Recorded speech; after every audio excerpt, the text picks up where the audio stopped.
नमस्ते दोस्तों, आप सभी लोगों का मेरे इस YouTube चैनल पर स्वागत है। आज की इस वीडियो के माध्यम से दोस्तों मैं आप लोगों के लिए 25 IPC के ऐसे क्वेश्चन लेकर आया हूं जिन्हें बार बार एग्ज़ाम में पूछा ही जाता है, बार बार रिपीट किया जाता है। अगर आप LLB के स्टूडेंट हो तो 25 में से 5 ऑब्जेक्ट मैं आप लोगों के लिए छोड़ दूंगा, जिनका उत्तर आपको कमेंट बॉक्स में बताना है बिल्कुल सही, अगर आप LLB कर रहे हो तो। दोस्तों इसमें पहला क्वेश्चन पूछा गया था, भारतीय दंड संहिता 1860 लागू हुई, यानी कि IPC कब लागू हुई थी? 6 अक्टूबर 1862 को, बी ऑप्शन कहता है 1 जनवरी 1862 को, सी कहता है 6 अक्टूबर 1862। इसका जो सही आंसर है बी ऑप्शन है 1 जनवरी 1862 को IPC लागू हुई थी और इसे 6 अक्टूबर 1860 को गवर्नर जनरल की अनुमति मिली थी और इसे प्रथम विधि आयोग द्वारा गठित किया गया था सन 1834 में। इसके बाद अगला दूसरा, भारतीय दंड संहिता का प्रारूप तैयार किया गया। दोस्तों भारतीय दंड संहिता का प्रारूप प्रथम विधि आयोग द्वारा किया गया था सन 1834 में लॉर्ड मैकाले की अध्यक्षता में, इसलिए इसका ए ऑप्शन ही सही है, प्रथम भारतीय विधि आयोग द्वारा। इसके बाद अगला पूछा गया था तीसरा, एक भारतीय नागरिक इंग्लैंड में जारकर्म करता है जो उस देश में अपराध नहीं है। कथित अपराध का विचारण किस न्यायालय द्वारा किया जा सकता है? यानी कि तीसरे नंबर का ऑब्जेक्ट कहता है कि ए नाम का कोई भारतीय नागरिक है, इंग्लैंड में जाकर दुष्कर्म करता है जो इंग्लैंड में अपराध नहीं है, तो अपराध का ट्रायल किस न्यायालय द्वारा किया जाएगा? दोस्तों इसका ये ऑप्शन कहता है वह न्यायालय जिसके स्थानीय क्षेत्राधिकार के अंदर जारकर्म किया गया है, वहाँ पर तो अपराध है ही नहीं, इसलिए ये ऑप्शन बिल्कुल हो ही नहीं सकता। इसका बी ऑप्शन कहता है भारत में किसी स्थान में स्थित न्यायिक दंडाधिकार प्रथम श्रेणी का न्यायालय जहाँ अभियुक्त पाया गया है, भारत में ही उसका ट्रायल किया जाएगा जहाँ पर अभियुक्त पाया जाता है, इसलिए इसका दोस्तों बी ऑप्शन ही सही है। इसके बाद अगला चौथा, ए जो कि भारत का नागरिक है इंग्लैंड में एक हत्या करता है, वह इंदौर में पाए जाने पर पुलिस द्वारा गिरफ्तार किया जाता है। ए को हत्या के लिए कहाँ पर विचारण किया जाएगा? यानी कि ए नाम का कोई भारतीय नागरिक है, इंग्लैंड में जाकर किसी व्यक्ति की हत्या कर देता है और इंग्लैंड से भागकर इंदौर आ जाता है और इंदौर में पुलिस द्वारा उसे गिरफ्तार कर लिया जाता है, तो ए को हत्या के लिए कहाँ पर विचारण किया जाएगा?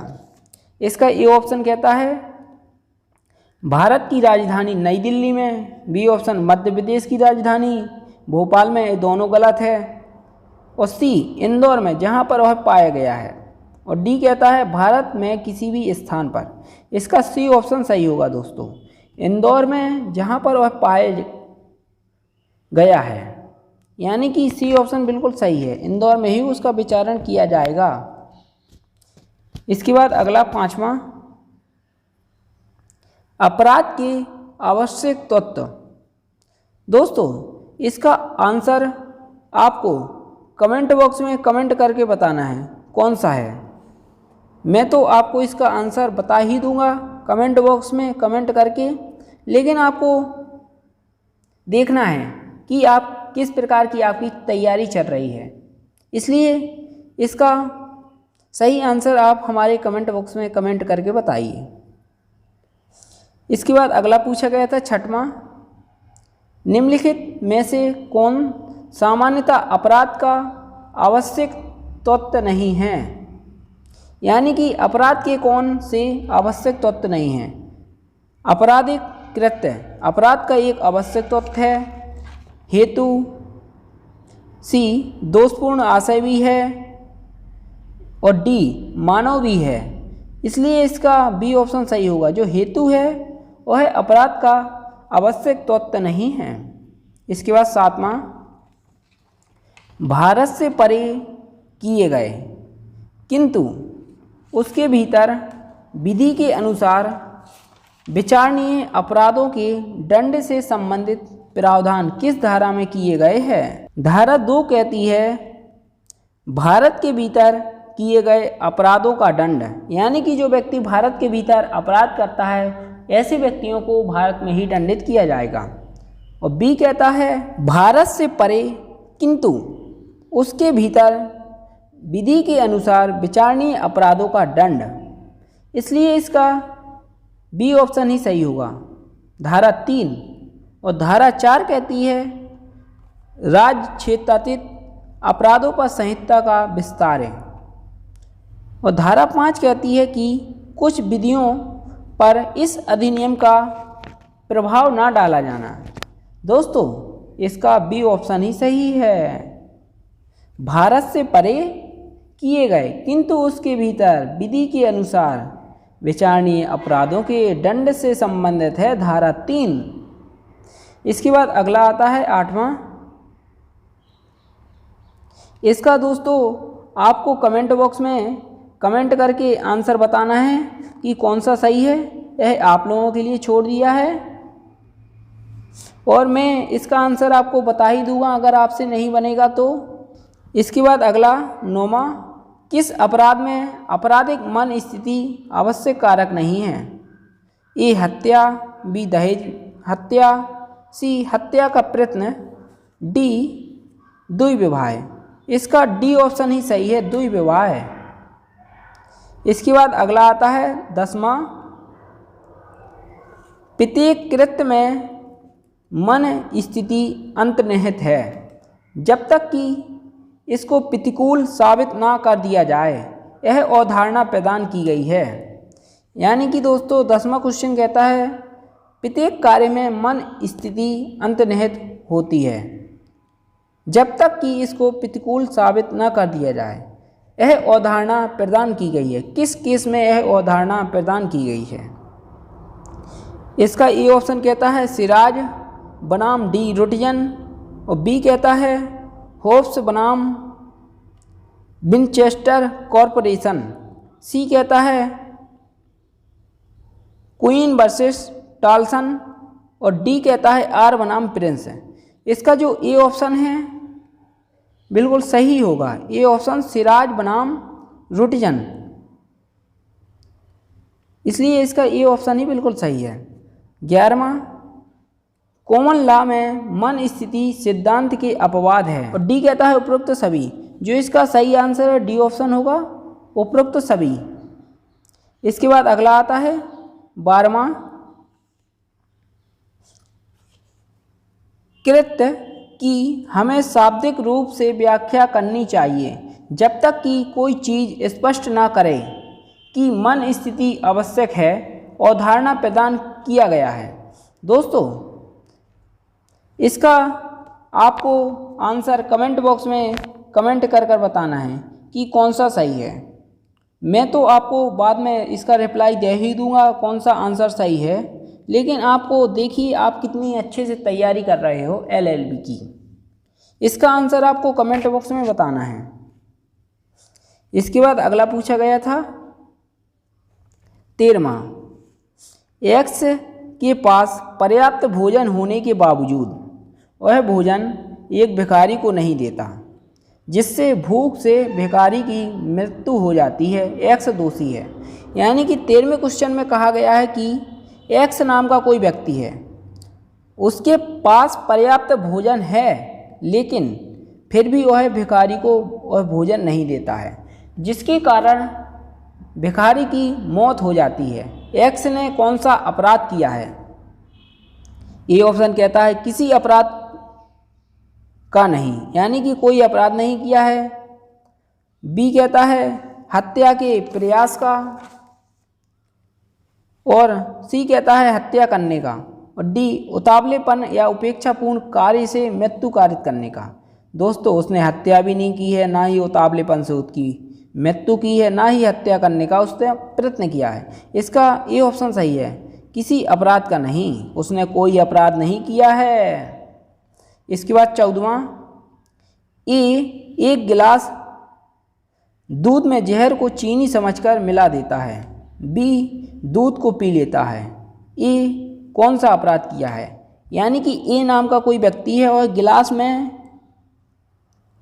दूध में जहर को चीनी समझकर, वह जहर को समझता है कि यह चीनी है और उस गिलास में दूध के साथ मिला देता है, और बी उस दूध को पी लेता है।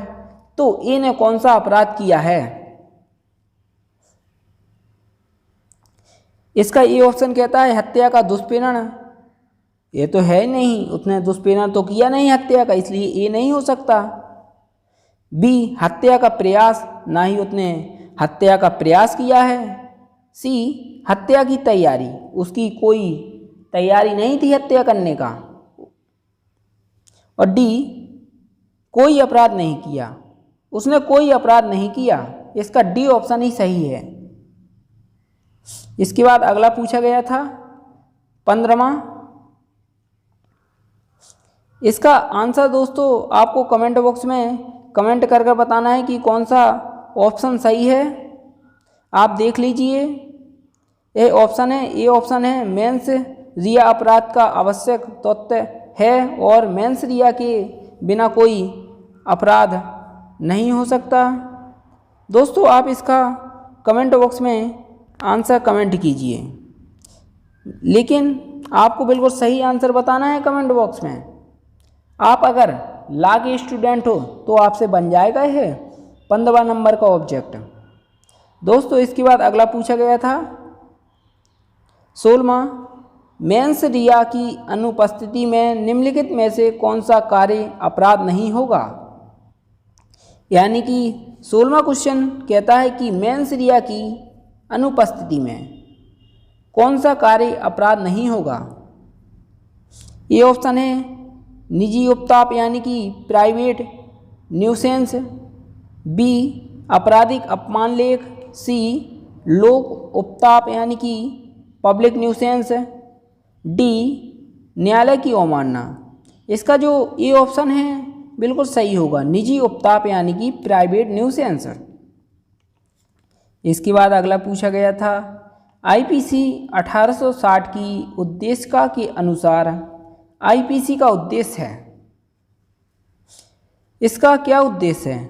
ए ऑप्शन कहता है भारत के लिए एक साधारण दंड संहिता का उपबंध करना, बी कहता है दंड संहिता से संबंधित विधियों का समेकन और संशोधन करना, सी लोगों को न्याय प्रदान करना, डी आपराधिक मामलों में दायित्व का निर्धारण करना। यानी कि जो इसका ए ऑप्शन है भारत के लिए एक साधारण दंड संहिता का उपबंध करना, इसलिए इसका ए ऑप्शन ही सही होगा। इसके बाद 18वां, आईपीसी 1860 को गवर्नर जनरल की मंजूरी कब प्राप्त हुई। यानी कि जो आईपीसी है 1860 की, उसे गवर्नर जनरल की मंजूरी कब प्रदान की गई थी।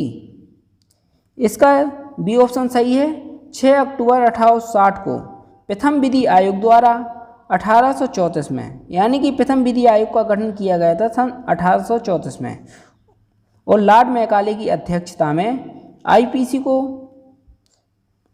मंजूरी प्रदान की गई थी और यह लागू की गई थी 1 जनवरी 1862 से। इसके बाद अगला 19वां, आईपीसी का विस्तार है। यानी कि आईपीसी का विस्तार कहाँ तक है?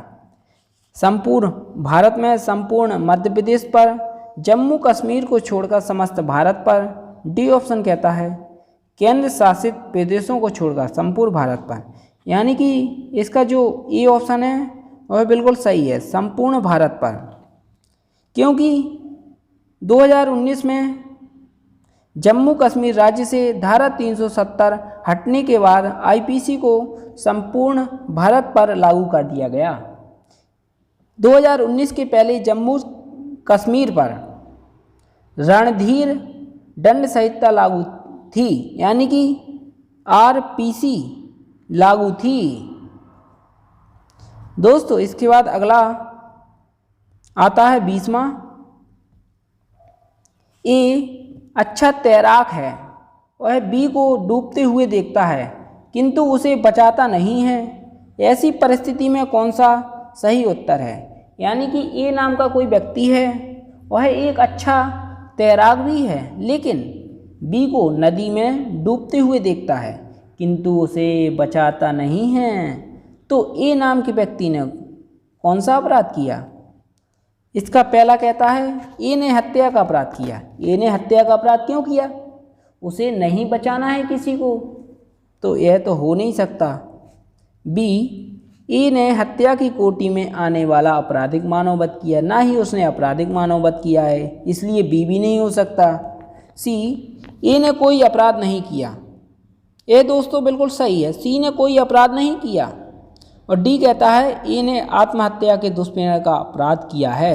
ए ने थोड़ी कहा था बी से तुम जाकर नदी में डूबो, यह भी नहीं है, इसलिए इसका सी ऑप्शन ही बिल्कुल सही होगा। ए ने कोई अपराध नहीं किया है। इसके बाद अगला 21वां, निम्नलिखित में से किस परिस्थिति में अपराध घटित हो सकता है यद्यपि कोई कार्य आपराधिक आशय से नहीं किया गया था? इसका बी ऑप्शन सही है, कठोर दायित्व के मामले में दोस्तों बताया गया है। इसके बाद 22वां, प्रतिनिहित दायित्व का सिद्धांत सर्वप्रथम प्रतिपादित किया गया था, यानी कि जो प्रतिनिहित दायित्व का सिद्धांत है उसे सर्वप्रथम किसने प्रतिपादित किया था? इसका बी ऑप्शन सही होगा, आर बनाम हिंस, यानी कि in the case of R बनाम हिंस ने प्रतिनिहित दायित्व का सिद्धांत सबसे पहले प्रतिपादित किया था। इसका बी ऑप्शन सही है। इसके बाद अगला पूछा गया था 23वां, अपराध शब्द के अंतर्गत भारत से बाहर किया गया ऐसा हर कार्य आता है जो यदि भारत में किया जाता तो आईपीसी के अधीन दंडनीय होता। परिभाषा किस धारा में समावित है? इसका ए ऑप्शन कहता है सेक्शन 4, धारा 4 के उपधारा 3 के ए में दोस्तों इसे परिभाषित किया गया है। अपराध शब्द को, अपराध शब्द के अंतर्गत भारत से बाहर किया गया ऐसा हर कार्य आता है जो यदि भारत में किया जाता तो आईपीसी के अधीन दंडनीय होता, इसलिए इसका ए ऑप्शन ही सही है। और धारा 5 में बताया गया है कि कुछ विधियों पर इस अधिनियम द्वारा प्रभाव न डाला जाना। और धारा 3 कहती है कि भारत से परे किंतु उसके भीतर विधि के अनुसार विचारणीय अपराधों का दंड। और डी ऑप्शन कहता है, धारा 2 कहती है कि भारत के भीतर किए गए अपराधों का दंड। इसके बाद अगला 24वां, लोक के अंतर्गत आता है, यानी कि 24 क्वेश्चन कहता है कि पब्लिक के अंतर्गत आता है। कौन कौन आता है? लोक कोई भी वर्ग है, लोक का कोई भी समुदाय। सी, ए और बी, ए और बी दोनों सही है। लोक का कोई भी वर्ग आता है और लोक का कोई भी समुदाय, इसलिए इसका सी ऑप्शन सही होगा दोस्तों। इसके बाद अगला 25वां, भारतीय दंड संहिता की धारा 20 में परिभाषित न्यायालय शब्द में निम्न कौन आता है? यानी कि धारा 20 में परिभाषित न्यायालय शब्द के अंतर्गत कौन कौन आता है? ए ऑप्शन कहता है एक न्यायाधीश या न्यायाधीश निकाय, यह तो आता है न्यायालय के अंतर्गत। बी, न्यायाधीश या न्यायाधीश निकाय जो न्यायिक कार्य करने के लिए सशक्त हो, ये भी बिल्कुल सही है। सी, न्यायाधीश या न्यायाधीश निकाय जो उपयुक्त समय पर न्यायिक कार्य कर रहा हो, ये भी बिल्कुल सही है। डी ऑप्शन उपयुक्त सभी। दोस्तों धारा 20 न्यायालय शब्द को परिभाषित करती है, उसके अंतर्गत सभी आएंगे, यानी कि इसका डी ऑप्शन ही सही होगा, उपरोक्त सभी। दोस्तों आईपीसी के यह 25 ऑब्जेक्ट थे जो बार बार एग्जाम में रिपीट किए जाते हैं, इसलिए आपको इस वीडियो को बहुत ही ध्यानपूर्वक देखा होगा और जो ऑब्जेक्ट मैंने आप लोगों के लिए छोड़ दिए हैं आपको उनका सही आंसर कमेंट बॉक्स में कमेंट करके बताना है कि कौन सा आंसर सही है। और इस वीडियो को आप लोग अधिक से अधिक लोगों तक शेयर कीजिए, क्योंकि प्रत्येक स्टूडेंट तक यह वीडियो पहुंचना चाहिए, क्योंकि इन्हीं वीडियो से दोस्तों 1 या 2 क्वेश्चन रिपीट किए जाएंगे। आप किसी भी वर्ष का क्वेश्चन उठाकर देख लीजिए, इस वीडियो से 1 क्वेश्चन तो दोस्तों ज़रूर आया होगा। और आपको वीडियो अच्छा लगा है तो आप हमारे कमेंट बॉक्स में कमेंट कर बताइए वीडियो कैसा है, और लाइक कीजिए, शेयर कीजिए और सब्सक्राइब कीजिए। दोस्तों धन्यवाद। जय हिंद, जय भारत।